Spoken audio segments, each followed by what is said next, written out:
Mas a gente tinha aula de música ainda na escola e aprendi a ler com partitura. Então eu gostava das aulas eu aprendi flauta doce, aquelas coisas que a gente aprende e que não serve para nada, mas a gente usa, que vai dando a gente um pouco de musicalidade e tal. Então eu cantava. E aí eu era um tenor, um bom tenor. Era um bom tenor nos anos 90, por conta de um espetáculo que eu fiz que eu tinha que rugir, eu virei um barítono. Mas ainda continuo com essas trombetas do apocalipse que Deus me deu, porque sou de uma geração que a gente precisava aprender a falar para a última fila. Sim. Então a gente chegava no teatro, testava, alguém ia para lá, ficava lá e você falava, está me ouvindo? Está me ouvindo? Está me ouvindo?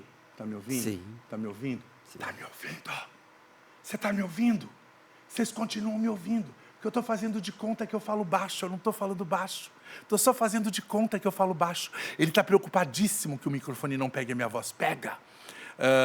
Então, tá tudo certo. Então, veio o cantor. Depois veio, acho que, eu desenhava todas as roupas que a minha mãe desenhava, que a minha mãe costurava. Então, todas as roupas que a minha irmã usava e que minha mãe usava, eu que desenhava. Fazia roupas de papel, roupas com restos de tecido para as bonecas da minha irmã. E até hoje gosto de bonecas. E aí depois aprendi a cozinhar com 7 anos de idade. Então tudo isso veio antes. Tudo isso veio antes, mas isso tudo é quem eu sou até hoje. Então é um pouco isso. Acho que as coisas elas não são. Os iluministas dividiram o conhecimento. Os gregos não dividiam o conhecimento. Os gregos entendiam o conhecimento como algo global, como algo extenso, né? Ou seja, eu olho para isso aqui e eu entendo o conhecimento.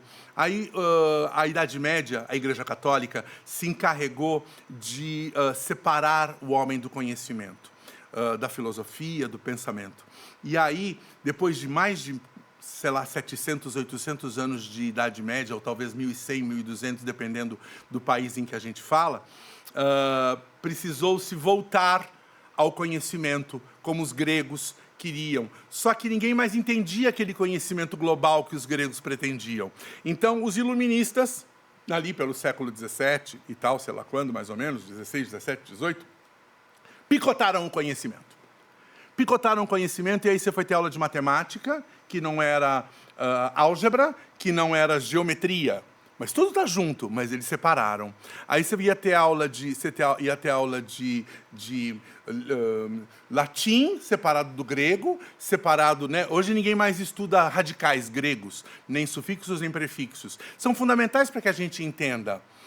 Então, tudo isso foi separado, foi picotado. Então, quando você entra numa escola de teatro, por exemplo, você é uma bola de tesão, uma bola de desejo que entra numa escola de teatro. E a escola de teatro se encarrega em picotar o teu conhecimento.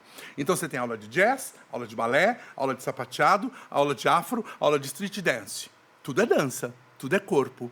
Não é? Você tem aula de palavra falada, palavra cantada, tudo é palavra, tudo é articulação, mas separam esse conhecimento. E você, pobre holografia picotada, pega aquele pedacinho da holografia, olha para ela e vê-se inteiro naquele pedacinho.